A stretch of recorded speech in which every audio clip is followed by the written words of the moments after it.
Hey everyone, Two Angry Frogs here, and we have changes coming to Beast Mastery Hunters in patch 11.2. This includes a new Dire Beast build and a whole lot of updates and changes to Dark Ranger. Is it enough to make Dark Ranger a viable hero spec? Let's jump in and take a look at the updates so far and see if we can do a little forecasting. We'll start with a couple of changes to the Beast Mastery class tree. First is an update to Explosive Shot. This is now a choice node that allows us to select a new talent, Harmonize, which increases our pet damage by 4%. With this is a change to Black Rock Munitions, which increases the pet damage of Harmonize by another 2%. Given that our pet damage can account for 50% or greater of the damage we do, and we rarely, if ever, used Explosive Shot, a buff of 6% pet damage is definitely a net gain. In our spec talents, the right side of the tree is now focused on Dire Beast. The Dire Beast talent itself is updated to a passive talent, having a chance to summon a Dire Beast when damage is caused by our bleed effects. This includes Barbed Shot, which is going to be even more important now to multi-dot, so we have bleed effect going on multiple enemies. Bloodshed, which has been redesigned to take bloodshed damage at twice the rate as before, and the chance to summon a Dire Beast from bloodshed is increased. Laceration, which causes our pet attacks to cause bleed damage when their attacks correctly strike, and Huntmaster's Call, when we summon Fenrir, it inflicts bleed damage. Now, given the greater chances for summoning Dire Beasts, Huntmaster's Call has been updated to require summoning 6 Dire Beasts before it activates. Beyond the bleed damage, we also have Dire Command that gives our kill command a chance to summon Dire Beasts as well. Pulling all of this together is a new Dire Beast talent, Wild Speaker. This causes our Dire Beast to obey our kill command at 30% effectiveness, and also causes Dire Beast to be affected by Bestial Wrath, which will increase their damage by 15% for 15 seconds. So will we be running a Dire Beast build?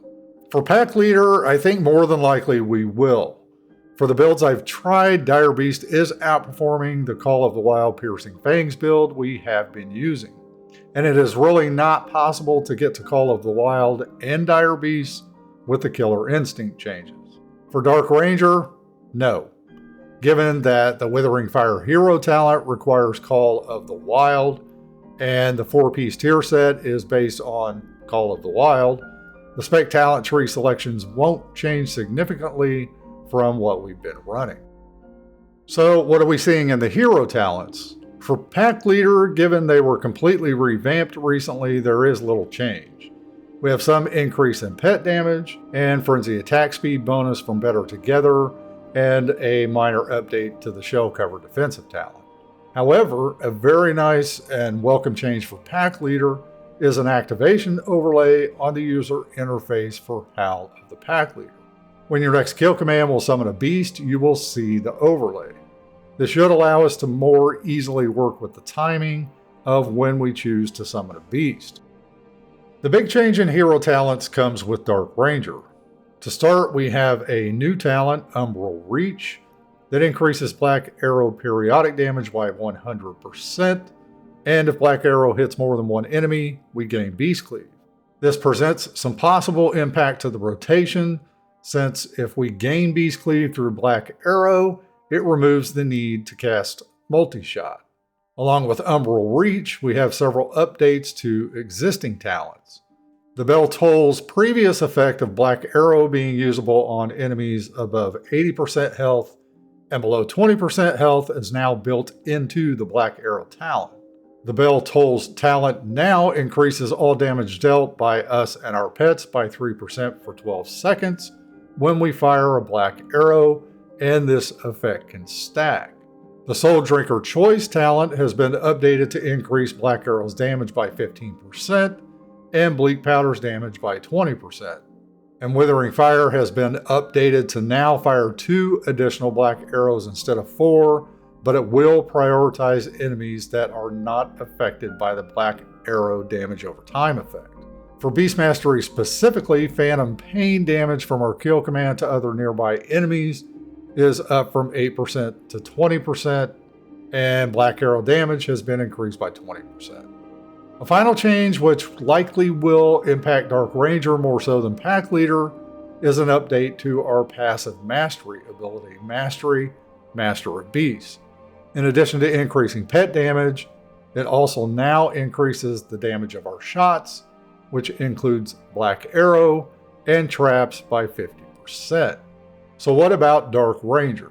Does it look to be a viable hero spec selection? Currently, no, as it continues the trend of underperforming compared to Pack Leader. It is improved, but still has a lot of room to make up and needs to see further buffs to bring it up to Pack Leader single target numbers. In terms of AoE, it does look better, but could still use some fine tuning to make it a solid choice against Pack Leader. When we factor in the 4-piece tier set bonus, Dark Ranger does have a big increase in single target and a smaller increase in AoE as compared to the Dark Ranger non-tier DPS numbers, but it still lags behind Pack Leader numbers when we factor in the 4-piece bonus for both hero specs. In addition to the talent changes, we'll see new tier set bonuses that present an interesting change from prior tiers. The bonuses change based upon the hero spec that you are running. For Pack Leader, we have the typical increase to pet and beast damage for the 2-piece, and with the 4-piece, a new Stampede effect that has a chance to proc and will always proc when you summon a new beast with lead from the front. This could have some impact on the timing of when we use kill command to summon a beast. This can also impact the enemy we have targeted when we hit the kill command, since the Stampede runs in a straight line, and in AoE situations, we'll want to hit as many enemies as possible. For Dark Ranger, the tier set bonuses enhance our Black Arrow. For the 2-piece tier set, the cooldown of Call of the Wild is reduced by 1 minute, so this now becomes a 1-minute cooldown. So we see that between Bloodshed on a 1-minute cooldown and then Call of the Wild on a 1-minute cooldown, they're looking for Dark Ranger to be the burstier of the 2 hero specs. So Dark Ranger still needs more. There are likely some optimizations to talents in the spec tree that can be looked at to improve Dark Ranger performance, but it's very unlikely to make up the gap that we currently see. A gap that has been ongoing for quite some time now. We'll have to see what additional changes Blizzard makes over the next several weeks, but in the end, we really hope that the Dire Beast build becomes a choice that we can select, and Dark Ranger continues to see needed buffs for some much needed variety in Beast Mastery gameplay. As always, let us know your thoughts and any questions you have down below in the comments, and make sure to hit the like button and subscribe to the channel so you always know what's coming up next. And a special shout out to our members for your continued support. We thank you very much. And everyone, have a great day.